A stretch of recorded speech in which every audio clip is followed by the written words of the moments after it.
कभी कभी क्या होता है कि आप किसी को सुसमाचार सुनाते हैं, गॉस्पल, यीशु के बारे में सब कुछ बताते हैं, उसे अनंत काल के बारे में समझाते हैं, उद्धार के बारे में समझाते हैं, लेकिन सब कुछ सुनने के बाद भी वो मनुष्य आपसे कहता है कि अगर मैं यीशु को नहीं मानता तो क्या हो जाएगा। तो इस सवाल का जवाब देना इतना आसान नहीं है। उसका कारण यह है कि आप उसे सुसमाचार क्यों सुना रहे हैं। इसलिए नहीं कि आप साबित करना चाहते हैं कि जिस बात पर आप विश्वास करते हैं वही सच है और बाकी सब झूठ। नहीं, आप इसलिए भी सुसमाचार नहीं सुना रहे हैं कि आप साबित करना चाहते हैं कि जो मसीही होते हैं वो सबसे अच्छे होते हैं और बाकी सब बुरे होते हैं। नहीं, आप किस लिए सुना रहे हैं उसको सुसमाचार? सिर्फ एक ही मकसद है कि कहीं ना कहीं आपके दिल में यह भावना है कि उस मनुष्य का भला हो, यहां पर भी, इस जीवन में भी और मृत्यु के बाद भी। तो जो जानकारी आपके पास है, जिस पर आप विश्वास करते हैं, आप उसको सुना रहे हैं कि अगर वो भी विश्वास कर लेगा तो उसका भला हो जाएगा, ऐसा आप सोचते हैं। तो इसका मतलब यह है कि जो सुसमाचार आप सुना रहे हैं उसके पीछे जो मकसद है वो नेक होना चाहिए। तो सबसे पहले तो मैं उस मनुष्य से बोलूंगा कि अगर आप यीशु पर विश्वास नहीं करते हैं तो क्या हो जाएगा ये आप खुद समझ जाएंगे जब मैं आपको ये समझाऊंगा कि यीशु पर विश्वास करने से क्या क्या होता है। उससे आपको दोनों में अंतर पता चल जाएगा और आप खुद फैसला कर सकते हैं। सबसे पहले तो मैं आपसे ये पूछना चाहता हूं कि आप यीशु पर विश्वास क्यों नहीं करना चाहते हैं। क्या आप यीशु के बारे में सब कुछ जानते हैं?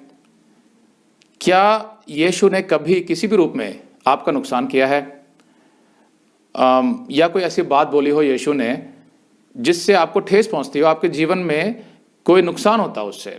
क्या ऐसा कुछ भी किया है यीशु ने?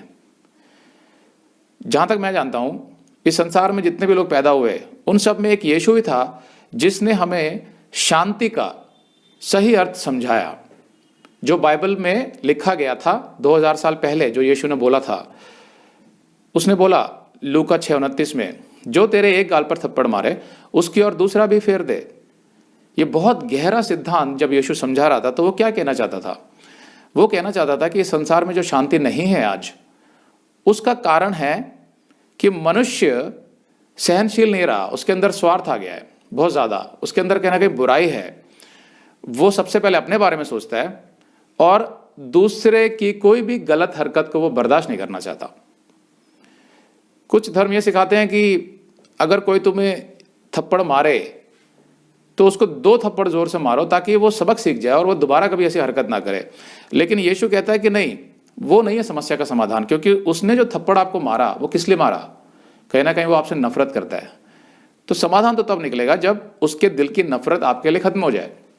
वो कैसे होगी? वो तभी होगी जब आप उसको कहेंगे कि भाई अगर तुम्हें मुझसे इतनी नफरत है तो तुम मेरे दूसरे गाल पे भी मार ले, और तब तक मारता रहे मुझे जब तक तेरी नफरत निकल ना जाए, क्योंकि मैं तो तुझसे प्रेम ही करना चाहता हूं। ये यीशु का संदेश था संसार के लिए। जब हर मनुष्य ऐसा हो जाएगा तो वो कहता है कि संसार में शांति आ जाएगी। लेकिन वो ये भी कहता है कि मनुष्य की बुराई और उसके स्वार्थ की वजह से और अज्ञानता की वजह से ऐसा हो नहीं पाएगा, इसीलिए उसको दोबारा आना पड़ेगा। तो मैं उस मनुष्य को समझाऊंगा कि देखिए, जब आप यीशु को स्वीकार करते हैं, विश्वास करते हैं यीशु पे कि वो परमेश्वर है, जो कुछ उसने अपने बारे में बताया, तो उससे आपके जीवन में बहुत फर्क आएगा। यीशु ने कहा यूहन्ना 14:27 में, मैं तुम्हें शांति दिए जाता हूं, अपनी शांति तुम्हें देता हूं। जैसा संसार देता है मैं तुम्हें वैसी शांति नहीं देता। तो यीशु क्या कह रहा था? कहता है कि ये संसार भी अलग अलग तरीके से आपको खुशी देने की, शांति देने की बात करता है। तो आप भागते रहते हैं इधर उधर, खुशियां ढूंढते रहते हैं, शांति ढूंढते रहते हैं, लेकिन आप थक जाते हैं और आपको वो शांति मिलती नहीं है। अगर आप कुछ दिनों के लिए खुश होते हैं तो उसके बाद फिर से दुखी हो जाते हैं, कुछ ना कुछ समस्याएं आती रहती है जीवन में। तो यीशु कहता है कि शांति जो मैं तुम्हें दूंगा वो मेरी अपनी शांति होगी। मतलब यीशु जो परमेश्वर है वो कहता है कि परमेश्वर के अंदर जो शांति होती है वो उसके बाहर के चारों तरफ के हालातों पर निर्भर नहीं होती है।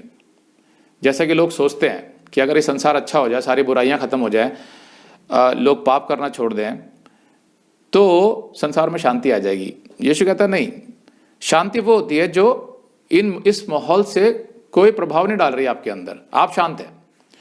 वो शांति परमेश्वर की होती है जिसमें कोई खिंचाव नहीं होता। तो वो कहता है मैं तुम्हें अपनी शांति यानी परमेश्वर की शांति दिए जाता हूँ, संसार जैसा देता वैसी नहीं, ताकि तुम ना घबराओ। तो वो क्या समझा रहा है यहाँ पर, जब तुम मुझे स्वीकार कर लोगे तो तुम्हारे अंदर परमेश्वर की शांति आ जाएगी। उसके बाद तुम्हारे हालात जैसे भी हों, समस्याएं जैसे भी हों, तुम्हें हो सकता है कि कोई बीमारी हो या आर्थिक समस्या आ रही हो या तुम्हारे से कुछ लोग नफरत करते हो, किसी भी प्रकार की समस्या हो, लेकिन तुम्हारे अंदर की शांति कभी जाएगी नहीं। तो उस शांति की बात करता है वो। उसके बाद वो कहता है मत्ती 11:28-29 में, हे सब परिश्रम करने वालों और बोझ से दबे लोगों, मेरे पास आओ, मैं तुम्हें विश्राम दूंगा। तो यहां पर कौन से परिश्रम की बात कर रहा है? ठीक है, आपको शारीरिक परिश्रम भी करना पड़ता है संसार में जीवन गुजारने के लिए, लेकिन उससे भी बड़ा होता है एक आत्मिक परिश्रम। क्योंकि मनुष्य के अंदर एक कॉन्शियंस है, उसको हम हिंदी में अंतरात्मा या विवेक बोलते हैं, और कहीं ना कहीं पर हम महसूस करते हैं कि बहुत सी जगह पर हमें शांति नहीं मिल रही है।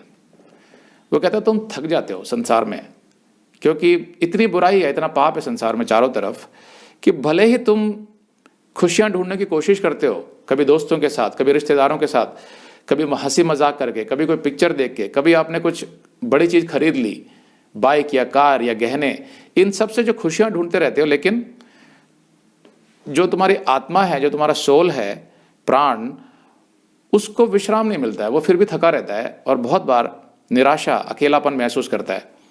तो कहता है मेरे पास आओ, मैं तुम्हें विश्राम दूंगा, एक आत्मिक विश्राम जो तुम्हें तरोताजा कर देगा।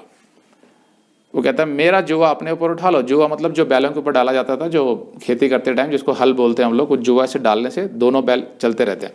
तो वो कहता है एक मैं हूं और एक तुम हो, मेरा जुआ डाल लो, यानी हम दोनों साथ साथ चलेंगे उसके बाद, और तुम मुझसे सीखते जाओ, क्योंकि मैं नम्र और मन में दीन हूं, और तुम अपने मन में विश्राम पाओगे, तुम्हारे मन में विश्राम आएगा, क्योंकि मेरा जुआ सहज और मेरा बोझ हल्का है। तो यहां पर यीशु क्या समझाता है कि जितने भी लोग नहीं चाहते कि संसार में कोई परमेश्वर हो, अपनी मनमानी करना चाहते हैं, अपने तरीके से जीना चाहते हैं, वो नहीं चाहते कि कोई हमें समझाए कि क्या अच्छा है, क्या बुरा है, क्या नैतिक है, क्या अनैतिक है, क्या पाप है, क्या पुण्य है, हम जैसा जीना चाहते हैं वैसे जिएंगे।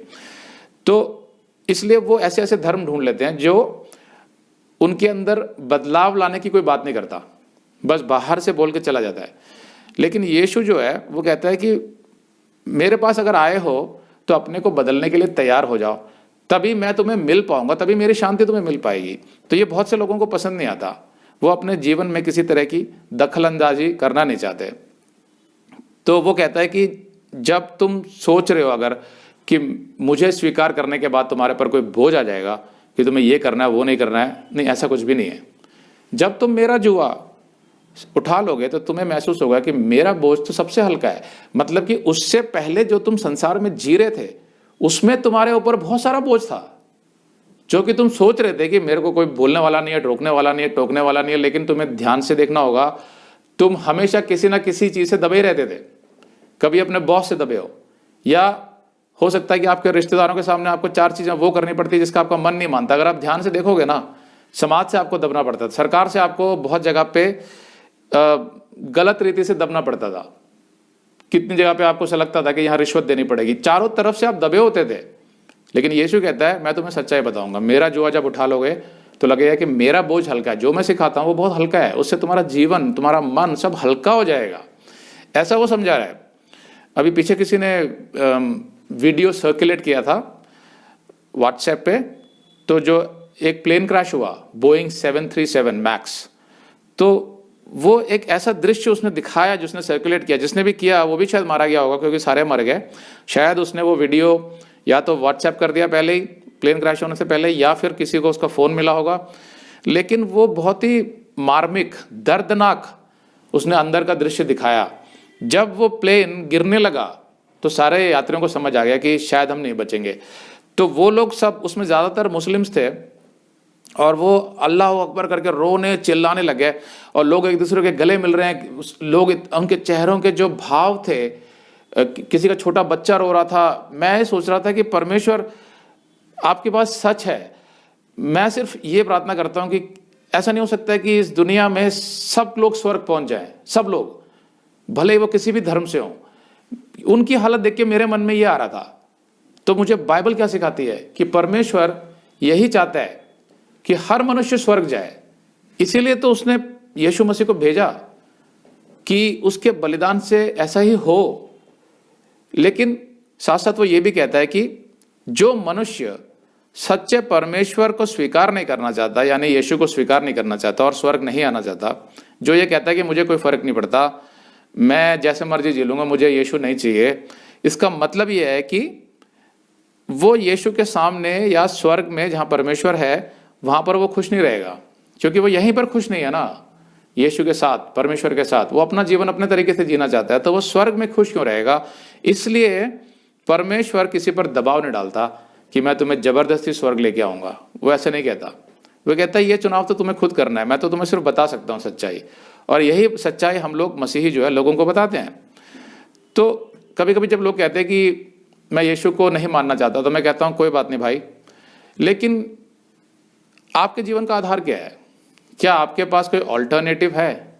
मतलब कि अगर आप यीशु को नहीं मानना चाहते हैं तो आप किसको मानना चाहते हैं, जिससे आपके जीवन में शांति आएगी, जिससे आपके जीवन में सारे सवालों के जवाब मिल जाएंगे, आपको निश्चित रूप से पता होगा कि आप मृत्यु के बाद कहां जाएंगे? ऐसा कोई दूसरा समाधान है आपके पास? ये मैं उस भाई को सोचने के लिए छोड़ देता हूं। तो कुछ लोग मन के सीधे होते हैं, तो वो पूछ लेते हैं कि, और वो बता देते हैं कि नहीं हमने तो ऐसा कुछ सोचा ही नहीं है, ना हमें इसके बारे में जानना है। लेकिन दूसरे कुछ लोग होते हैं, वो कभी कभी झूठ भी बोल देंगे आपसे कि हाँ हाँ हमें पता है, जो हम मानते हैं वो सही है। तो वो उनको पूरा अधिकार है कहने का कि भाई भाई मेरे जीवन में तो बहुत शांति है, मुझे यीशु की कोई जरूरत नहीं है। तो हम ये थोड़ी कहेंगे कि तुम झूठ बोल रहे हो, लेकिन हमें पता है कि संभव है कि वो शांत ना हो, क्योंकि यीशु ने बोला कि उसके बिना शांति मिलेगी नहीं। लेकिन हम उस भाई को ये कहेंगे ठीक है भाई, अगर आप यीशु को स्वीकार नहीं करना चाहते हैं तो भी मेरा प्रेम तो तुम्हारे लिए कम नहीं होगा। क्योंकि एक बात जो मैं मानता हूं, जरूरी नहीं कि आप भी माने उसको, उसकी वजह से हमारे बीच में कोई झगड़ा नहीं होना चाहिए। तो एक बार क्या हुआ था कि किसी से मेरी बात हो रही थी, तो मैं उसे समझा रहा था यीशु के बारे में। तो उसने बोला कि सारी बातें तुम्हारी ठीक है, लेकिन ये क्यों मान लिया जाए कि यीशु ही सत्य है, वही परमेश्वर है? मैंने कहा देखिए, उसको रिसर्च करने का, अनुसंधान करने का, ढूंढने के बहुत से तरीके हैं। हो सकता है आप उसमें दिलचस्पी लें, हो सकता है ना लें। और मैं तो ये कह भी नहीं रहा आपको कि आप माने कि यीशु ही सत्य है। मैं तो सिर्फ ये कह रहा हूं कि क्या आपके पास कोई सत्य है, कोई सच्चाई है जो आपके जीवन का आधार है, जिसको पकड़ के आप चल रहे हैं और कह रहे हैं नहीं मुझे पता है कि जीवन की सारी समस्याओं से मैं लड़ लूंगा। तो उसमें कुछ लोग कहते हैं कि पैसा समाधान है, हर समस्या का समाधान पैसा है। तो मैं कहता हूं ठीक है, अगर आपको लगता है कि पैसे से सारे समाधान निकल जाएंगे तो आप जीते रहिए वैसे ही। लेकिन मेरा अनुभव ये रहा है कि पैसा हर समस्या का समाधान है नहीं। क्योंकि सबसे बड़ी बात तो ये है कि पैसे से आप शांति और प्रेम नहीं खरीद सकते, और जब शांति और प्रेम ही नहीं है मेरे जीवन में, तो फिर मेरे लिए किस काम का वो पैसा? भले ही मैं महल बना लूं, लेकिन शांति नहीं है, प्रेम नहीं है, आनंद नहीं आ रहा है, कोई सच्चा प्यार करने वाला नहीं है मेरे साथ, तो क्या करूंगा मैं उस पैसे का? पैसा बहुत जगह हार जाता है। तो कभी वो सहमत होते हैं, कभी वो नहीं होते हैं। फिर मैं कहता हूं कि देखिए, मेरे लिए सवाल ये भी बहुत जरूरी है कि इस जीवन के बाद जो होगा, यानी मृत्यु के बाद, मैं जानना चाहता हूं, क्या आप नहीं जानना चाहते? तो वो कहते हैं क्या फर्क पड़ता है, किसी को नहीं पता है। तो मैं कहता हूं ठीक है, वो भी आपका चुनाव है, आपको फैसला करना उसका।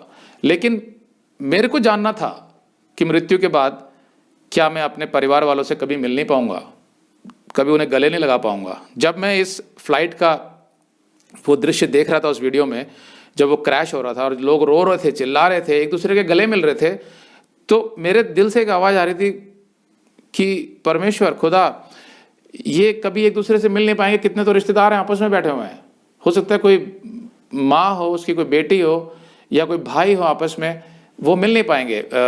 हमने न्यूज़पेपर में पढ़ा था कि उस फ्लाइट में एक इंडियन लेडी भी थी जिसकी शादी को सिर्फ 4 महीने हुए थे, और उसने अपने पति को SMS टेक्स्ट मैसेज भेजा था कि जब मैं वहाँ पहुँच जाऊँगी इथियोपिया, जहाँ वो जा रही थी शायद, कि तब मैं आपको फ़ोन करूँगी। सिर्फ 4 महीने हुए थे उसकी शादी को, और ख़बर यह है कि उस फ्लाइट में कोई बच्चा नहीं। तो कहीं ना कहीं इंसान होने के नाते ही मेरा दिल जो है वो एक तरीके से रोने लग जाता है। कहता है परमेश्वर ये सब क्या है, क्यों हो रहा है ऐसा? जबकि मैं सच्चाई जानता हूँ। तो मैं कभी कभी सोचता हूँ कि मैं कौन हूँ, एक पापी मनुष्य। लेकिन जो परमेश्वर है उसका दिल कितना रोता होगा। लेकिन इन सब के जो कारण है वो परमेश्वर नहीं है, जैसे बाइबल सिखाती है। मनुष्य ने संसार को इस स्थिति पर पहुंचा दिया है कि इतनी सारी बुराई हो रही है, और ये सब इसलिए हुआ क्योंकि परमेश्वर ने अपने प्रेम की वजह से उसे स्वयं से चुनने का अधिकार दिया। फ्री विल, बिना फ्री विल के प्रेम हो नहीं सकता था, इसलिए ये सब हो रहा है। लेकिन एक समय आएगा जब यीशु वापस आकर सब कुछ संभालेगा, और यही संदेश हम लोगों को देते हैं। इसलिए यीशु ने कहा यूहन्ना 11:25 में, पुनरुत्थान और जीवन मैं ही हूं, जो कोई मुझ पर विश्वास करता है वह यदि मर भी जाए तो भी जिएगा। साफ साफ बता दिया उसने, पुनरुत्थान उसने करके दिखाया। लाजर का, विधवा के बेटे का, उनको जिला के दिखाया उसने कि देखो पुनरुत्थान मैं ही हूं, मैं ही जिला सकता हूं लोगों को। जो भी मुझ पर विश्वास करेगा शारीरिक रूप से वो मारा जाएगा, उसकी मृत्यु होगी, लेकिन फिर भी वो जिएगा, उसका प्राण जीवित हो जाएगा, उसको एक नया शरीर दूंगा मैं। तो ये सच्चाई है जो यीशु ने बताया। मैं विश्वास करता हूं भाई, आप नहीं करना चाहते तो आपके पास उसका दूसरा समाधान क्या है, ये आप सोचिए। ये सब वो गंभीर बातें हैं जो एक मनुष्य को अपने जीवन में सोचना चाहिए। उसको हमेशा ये नहीं सोचना चाहिए कि जीवन तो सिर्फ मौज मस्ती के लिए होता है। जैसे मैंने बताया, जितने भी लोग इस फ्लाइट में गए थे, अचानक पायलट ने अनाउंस किया कि फ्लाइट क्रैश हो रहा है, तो सोचो उनके दिल पे क्या गुजरी होगी। कोई बचा नहीं उनमें से, और ये पहली बार नहीं हुआ है, कई फ्लाइट्स क्रैश हो चुकी हैं, कितने लोग एक्सीडेंट में मारे जाते हैं। तो हम जब जाते हैं किसी के पास सुसमाचार सुनाने के लिए, तो हम बड़े प्रेम से उसको कहते हैं कि भाई ये बहुत ज़रूरी संदेश है, कृपया इसको ध्यान से सुनिए। लेकिन दूसरा आदमी कभी कभी ये सोचता है ये अपने विश्वास को हम पे थोपने आया, या हमारा धर्म बदलने आया, या हमें ये दिखाने आया, हमें नीचा दिखाने आया कि तुम जो विश्वास करते हो वो गलत है, जो हम करते हैं वो सही है। ऐसे सब भावनाएं उसके दिल में होती है। लेकिन मैं आपसे सिर्फ ये कह रहा हूं कि उसके बावजूद भी आप उसे नफरत ना कीजिए। आप ये सोचिए कि वो मनुष्य परमेश्वर के लिए कितना बहुमूल्य है। आप उसे बताइए सिर्फ कि यीशु पर विश्वास करने से आपके जीवन में क्या क्या लाभ होंगे। शांति की जब हम बात करते हैं तो परिवार के बीच में, यानी कि पति पत्नी, कितने झगड़े होते हैं पति पत्नी के बीच में, शांति नहीं होती है। बच्चे, आज माँ बाप के पास बच्चों के लिए टाइम नहीं है, वो स्कूल से बहुत सारी बातें सीखते हैं, बहुत सारे गेम्स आ गए हैं, वीडियोस आ गए हैं, इंटरनेट आ गया है, बच्चों का रिलेशन नहीं बन पा रहा है माँ बाप से। इतना स्वार्थ भर गया है मनुष्य के मन में कि शांति नहीं है। मैं मानता हूं कि अगर आज यीशु जीवित होता तो शांति का नोबेल प्राइज सिर्फ यीशु को ही मिलना चाहिए था, क्योंकि शांति की सबसे अच्छी परिभाषा उसने बताई कि दूसरे के लिए जियो। उसने बोला कि सबसे बड़ा सैक्रिफाइस, सबसे बड़ा जो बलिदान होता है वो यही होता है कि अपने दोस्तों के लिए अपने प्राण दे दो। वो शांति की सच्ची परिभाषा है। तो ये संदेश मैं उस भाई से पूछूंगा, आपको इतना बुरा क्यों लग रहा है? क्या मैंने आपको कहीं से ठेस पहुंचाई जो आप कह रहे हैं कि आप यीशु पर विश्वास नहीं करना चाहते? मैं सिर्फ आपको इतना ही कहना चाहता हूं कि जो कुछ यीशु ने किया और कहा, अगर यीशु झूठा था, फ्रॉड था, पाखंडी था, ढोंगी था, तब तो उसको मानने की कोई आवश्यकता नहीं है, विश्वास करने की कोई आवश्यकता नहीं है। लेकिन जब आप यीशु का विश्लेषण करते हैं, एनालिसिस, जो कुछ उसने सिखाया उसको पढ़ते हैं और समझने की कोशिश करते हैं, जो कुछ उसने किया, जितने भी अद्भुत कार्य, चमत्कार किए उसने, उन सब की जांच करते हैं कि क्या सच में हुए थे। और अगर आपको पता चलता है कि वो सब कुछ सच में हुए थे और यीशु ने जो सत्य बताया, जो वचन बताए अपने, वो आपके दिल को अगर छू जाते हैं, तो आपको यीशु पर विश्वास करने में कोई आपत्ति होनी नहीं चाहिए। ये दोनों चुनाव आप कर सकते हैं, या तो यीशु पाखंडी था, या जो कुछ उसने बोला वो सच था क्योंकि वो परमेश्वर था।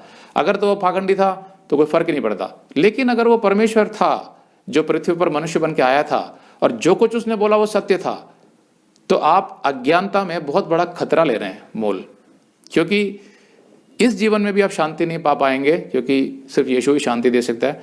और मृत्यु के बाद क्या होगा ये आपको निश्चित रूप से पता भी नहीं है, तो बहुत बड़ा खतरा है। क्योंकि जो यीशु पर विश्वास करते हैं और अपने पापों से अपना मन फिरा के अपना जीवन यीशु के बताए हुए वचन पर, उसके मार्ग पर चलने को तैयार कर लेते हैं, केवल वही लोग यीशु के सामने मृत्यु के बाद स्वर्ग में पाए जाएंगे। तो मेरे भाई, मेरे बहन, आप इतना बड़ा खतरा क्यों मोल लेना चाहते हैं?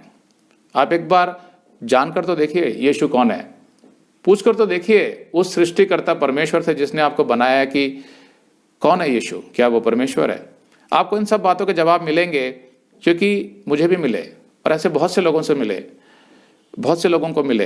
मैं आपसे सिर्फ इतना ही कहना चाहता हूं कि हो सकता है कि आपको मसीहत या मसीह या यीशु के नाम से कोई नफरत हो, या आप उसकी परवाह ना करते हो, या आपको लगता है कि ये जितने भी लोग मसीह के पीछे जाते हैं ये सब झूठे हैं, पाखंडी हैं। हो सकता है कि आपको ऐसा लगता हो, लेकिन मैं सिर्फ आपको ये बताना चाहता हूं कि ऐसे मसीही भी हैं जो सच्चे हैं, जो वचन के आधार पर चलते हैं, और जो आपको सुसमाचार केवल इसीलिए सुना रहे हैं ताकि आपका उद्धार हो, ताकि आपके जीवन में शांति आए, आपके परिवार में शांति आए, आपके बच्चों को उसका लाभ मिले, उनको सही मार्गदर्शन मिले, और आपकी जो शांति है उसका प्रकाश आपके चारों तरफ फैले, ताकि दूसरे लोगों में भी वो शांति जाए। ये संदेश यीशु का है जो हम आप तक पहुंचाते हैं। तो ये सब लाभ होंगे अगर आप यीशु पर विश्वास कर लेते हैं। तो उस भाई को मैं सिर्फ इतना ही कह सकता हूं, उससे ज्यादा कहने का हक मुझे नहीं है, वो फैसला उसको स्वयं करना है। लेकिन एक बात है, मैं चाहता हूं कि जब भी मैं किसी को सुसमाचार सुनाऊं, भले ही वो मेरी बात को स्वीकार करे या मुझसे सहमत ना हो, लेकिन मैं ये जरूर चाहता हूं कि जब मैं उससे विदा लेके जाऊं तो मैं उससे हाथ मिला के या उससे गले मिल के जाऊं। मेरे दिल में उसके लिए बिल्कुल भी कड़वाहट ना हो कि इसने मेरी बात को नहीं माना या यीशु को स्वीकार नहीं किया। तो उसका मतलब होगा कि मैंने उससे सुसमाचार सच्चे तरीके से सुनाया। आमीन।